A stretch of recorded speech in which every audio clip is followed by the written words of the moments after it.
امیر Timur کو اس کی اطلاع ہو گئی تو وہ اپنے چند ساتھیوں سمیت فرار ہو گیا۔ مفروری کے دوران اس نے مختلف قبائل کو منظم کیا اور اپنی ایک فوج تیار کر لی۔ سن 1364 عیسوی کو امیر تیمور اور الیاس خواجہ کے مابین ایک جنگ ہوئی جس میں امیر تیمور کو ناکامی ہوئی اور وہ واپس چلا گیا۔ اسی دوران مغلستان میں تغلق تیمور کا انتقال ہو گیا اور اس کا بیٹا اقتدار سنبھالنے وطن واپس چلا گیا۔ اب تیمور کے پاس سنہری موقع تھا۔ اس نے حملہ کر کے ماوران نہر پر قبضہ کر لیا اور اپنی حکومت کا اعلان کر دیا۔ ماوران نہر کی فتح کے بعد وہ دنیا کو فتح کرنے کے لیے نکل کھڑا ہوا۔ اس نے اپنے 37 سالہ اقتدار میں 42 ممالک کو فتح کیا اور تعداد کے لحاظ سے سب سے بڑا فاتح بن گیا۔ چنگیز خان کی فتوحات میں اس کے سپہ سالاروں کی فتوحات بھی شامل ہیں، جبکہ امیر تیمور کی فتوحات اس کی اپنی قیادت میں ہوئیں۔ اس طرح وہ 37 سال مسلسل حالت جنگ میں رہا۔ ناظرین، امیر تیمور کے مخالفین نے اس کی کردار کشی میں کوئی بھی کسر اٹھا نہ رکھی۔ ایک جنگ میں امیر تیمور کی دائیں ٹانگ زخمی ہو گئی، جس کی وجہ سے وہ معذور ہو گیا اور ساری زندگی لنگڑا کر چلتا رہا۔ مخالفین نے اس کے لنگڑے پن کا مذاق اڑاتے ہوئے اسے تیمور لنگ کے نام سے پکارنا شروع کر دیا۔ اسی لیے مخالفین بالخصوص مغربی مورخین نے اسے ہر مقام پر تیمور لنگ ہی لکھا اور اس طرح اس کا نام تیمور لنگ مشہور ہو گیا۔ عالمی فتوحات کے سلسلے میں سن 1374 عیسوی کو کاشغر اور 1389 عیسوی میں اس نے خوارزم پر قبضہ کر لیا۔ سن 1381 عیسوی میں ہرات، 1384 میں نیشا پور اور اسی سال قندھار اور سیستان پر بھی قبضہ حاصل کر لیا۔ سن 1386 میں اس نے ایران پر حملہ کر دیا۔ اس جنگ کو یورش 6 سالہ بھی کہا جاتا ہے۔ اس مہم میں اس نے آذربائیجان اور گرجستان تک کے علاقے فتح کر لیے۔ سن 1391 عیسوی میں تیمور نے روس کے خاندان سرائے کے خان تختمش کے خلاف لشکر کشی کی۔ اس سے قبل تختمش کو سائبیریا کے آگ وردہ خاندان کے حکمران ارس خان نے تخت سے بے دخل کر دیا تھا۔ امیر تیمور نے تختمش کا ساتھ دیا اور اس کو تخت دوبارہ دلوا دیا۔ کیونکہ تختمش خوارزم کو اپنا علاقہ مانتا تھا، اس لیے اس نے تیمور کا احسان ماننے کی بجائے خوارزم کا مطالبہ کر دیا۔ خوارزم حاصل کرنے کے لیے تختمش نے بار بار تیموری سلطنت کے علاقوں پر حملے کیے۔ تختمش کی سرکوبی کے لیے 2 مرتبہ تیمور نے روس پر چڑھائی کی۔ سن 1391 عیسوی کو تیمور نے اس مارکے کے لیے انتہائی کٹھن راستہ اختیار کیا۔ وہ قرغیزستان کے راستے بے آب و گیا میدان اور برف پوش پہاڑ عبور کرتا ہوا دریائے کنزجہ کے کنارے پہنچ گیا۔ جنگی ماہرین اس فوجی مہم کو ایک مشکل اور حیران کن مہم شمار کرتے ہیں۔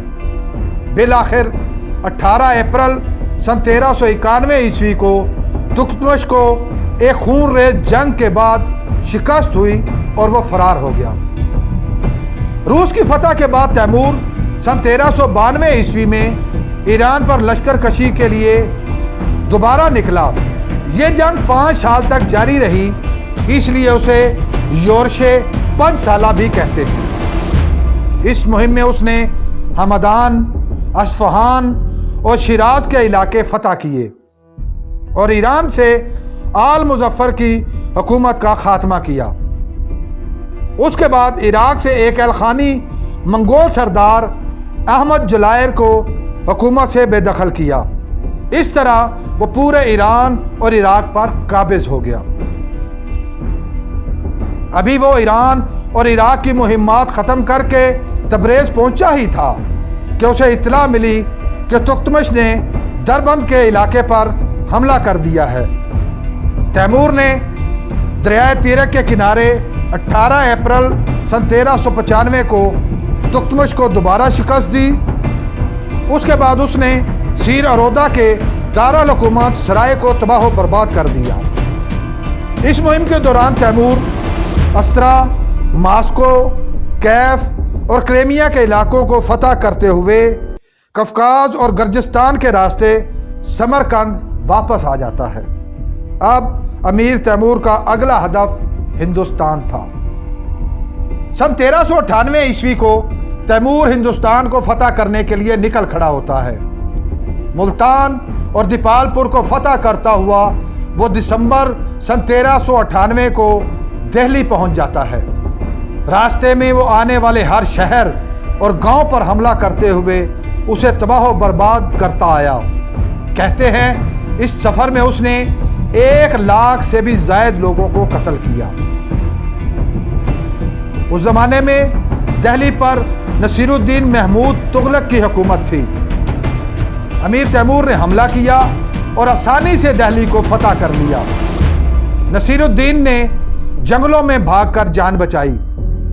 تیمور نے شہر میں قتل عام کا اعلان کر دیا اور 4 دن میں شہر میں خون کی ندیاں بہا دیں۔ رگوں میں منگول خون ہونے کی وجہ سے تیمور اپنے اجداد کی طرح سفاک شخص تھا۔ اس نے اپنے مقبوضہ علاقوں میں بے دریغ قتل عام کیا اور منگولوں کی طرح انسانی کھوپڑیوں کے مینار بنائے۔ اس کا یہ سفاکانہ پہلو اس کی ساری کامیابیوں پر ایک دھبا ہے۔ اسی وجہ سے بہت سے مسلمان مورخین اور دانشور اسے ہیرو تسلیم نہیں کرتے، کیونکہ اس نے اسلامی روایات کی پاسداری نہیں کی۔ دہلی فتح کرنے کے بعد وہ میرٹھ اور دریائے جمنا کے کنارے ہندوؤں کے مذہبی مقدس مقام ہردوار پر بھی قبضہ کر کے اسے تباہ و برباد کر دیتا ہے۔